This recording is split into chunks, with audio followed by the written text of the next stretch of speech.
Hi, and welcome to the Modern Persian Food Podcast. We are food bloggers, Bita Arabian, and Bita Nazim Kelly, and we're here to share with you the rich flavors and fresh ingredients of Persian cooking and how to incorporate them into today's modern lifestyles.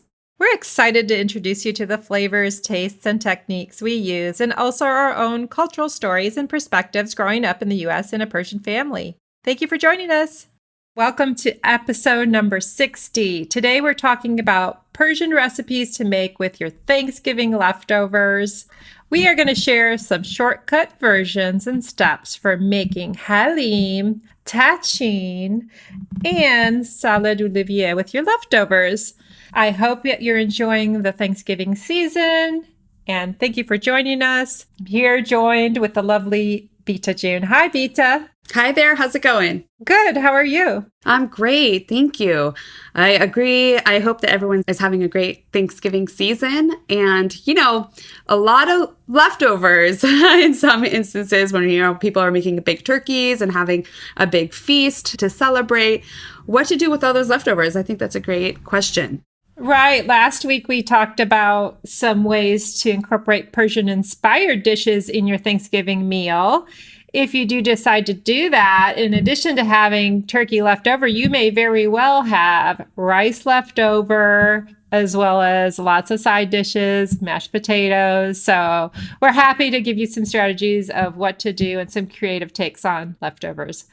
One of my favorite things that you do with your Thanksgiving leftovers, Bita June, is to make Haleem. Would you please share with us what's Haleem and how do you make it? Yeah, absolutely. Haleem is like a oat or barley porridge. It's cooked down. It's super creamy. It's typically made with turkey or with another poultry and is garnished with melted butter and cinnamon and sugar. And some people have like a little bit of Persian bread that they dip into the side of it that kind of like absorbs all that goodness. And it's lovely on a cold day. It's breakfast, right? You're talking, This is a Persian breakfast food. Yeah, it's traditionally eaten as a breakfast item, warm and cozy. In a lot of instances, it's simmered and cooked all night. And so it's ready for you first thing in the morning. You can do that totally like in a slow cooker or something if you really want to have that experience of waking up to the smells of it. But, I make a really easy version. It's really delicious. It's really easy. And, when my kids were little, I would give that to them and they loved it and they would like gobble it all up. So Haleem, the way that my shortcut recipe is I actually basically just use oatmeal, but I use broth. So either like a turkey broth or a chicken broth. And, as a bonus recipe here, you can really just cook down all of the like leftover bones from your turkey. Just cover it with water and just kind of like simmer that for a few hours. And you can get like a really great bone broth that you can incorporate into this recipe. So take that bone broth.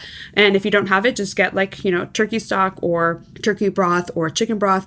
You can even use, vegetable broth if you want to, and just cook the oatmeal with that. And then as the oatmeal is getting cooked and it's kind of like almost all cooked, what I do is I add shredded turkey to that and I let that kind of warm up and kind of meld with the oats.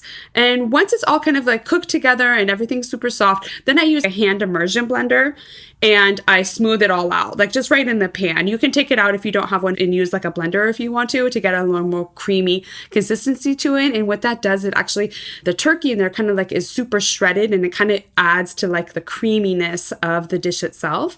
And that's basically it. It's just really just like cooking oatmeal with broth, with the turkey, seasoning it a little bit. And then really when you want to serve it is when you add like little pieces of butter that melt beautifully on the top and garnish it with cinnamon and sugar. And it's super cozy. It's very rich. So I personally don't have big bowls of it myself. I like a little bowl of it, but it's super comforting. You could have it for breakfast. You could have it for lunch. You could have it for like a little dinner. And as I'm talking about it, I do remember last year when I did this after Thanksgiving, I actually loved putting a big dollop of leftover cranberry sauce on the side of it.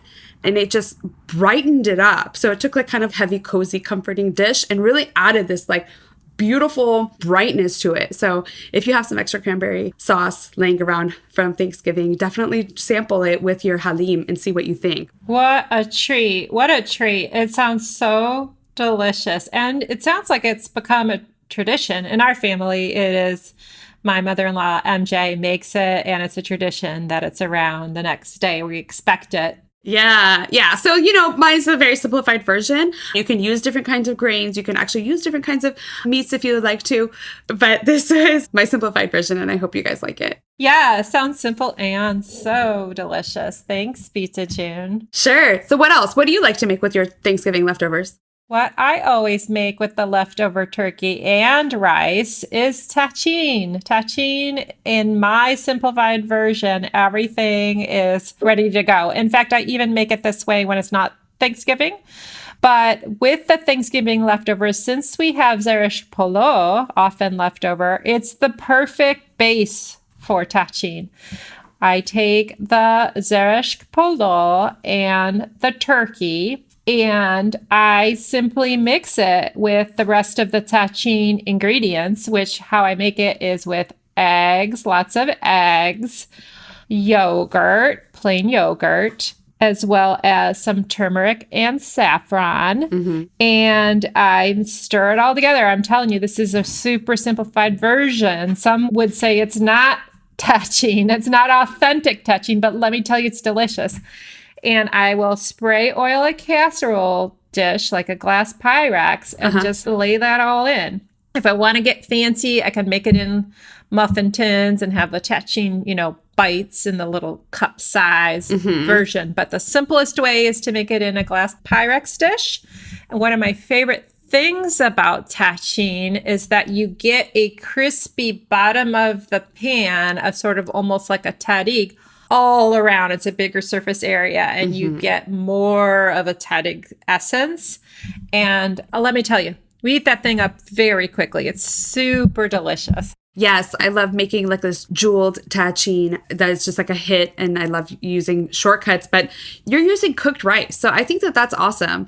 That makes it like so much easier. And also the tahchin has just such an impressive visual presentation. You take that out and you invert it. So you have like this big cake essentially of rice on a platter that has like this beautiful tahdig crust that you were just mentioning. So it's such a showstopper in itself, tahchin, that it's beautiful. That is how I would serve it if I was going to try to impress my guests. And maybe I'd put some rose petals and maybe some sort of slivered nuts. But to be honest, when I'm making it on a regular rotation or even with Thanksgiving leftovers, I don't necessarily invert it. We'll just eat it right out of the pan. Oh, really? Yeah. And then do you just like get the spatula kafkir, like right under? Like a casserole. Oh, okay. In fact, I think I call it a casserole. I think I call it chicken and rice casserole. Persian chicken and rice casserole. But yeah, that's how tahchin is meant to be, is to be inverted and keeping its mold shape and beautiful. That's great. I'm totally going to do that. And, and another thing I think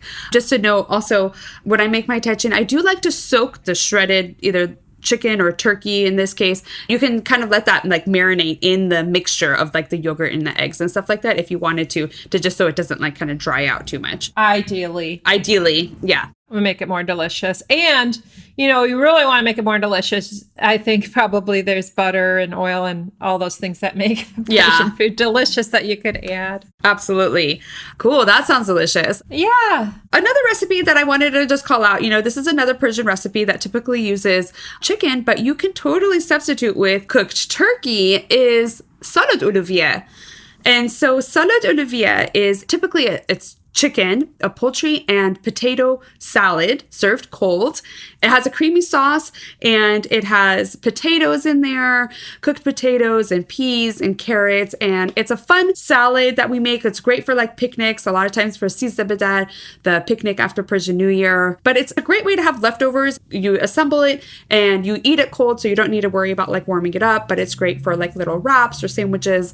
That's easy to like kind of grab and go once you make it. So salad olivier is another great thing to make with those turkey leftovers from Thanksgiving. It is perfect. And come to think of it, we often have a super simple side in our Thanksgiving, which is just like a frozen bag of like peas and carrot mix. That's an ingredient in my salad olivier recipe. That's a great idea of a way to use your poultry or your turkey as well, as to make that yummy salad. Yeah. So it's been really fun to share with you the season of gratitude, as well as some of our favorite Persian-inspired recipes last episode for Thanksgiving. And today, covering off on our 3 favorite Persian recipes to make with Thanksgiving leftovers. Yes, delicious. Sounds good. Do we have an Ask the Beats this week? Yeah. So today we have an Ask the Beats. It's from Jordan in Chicago.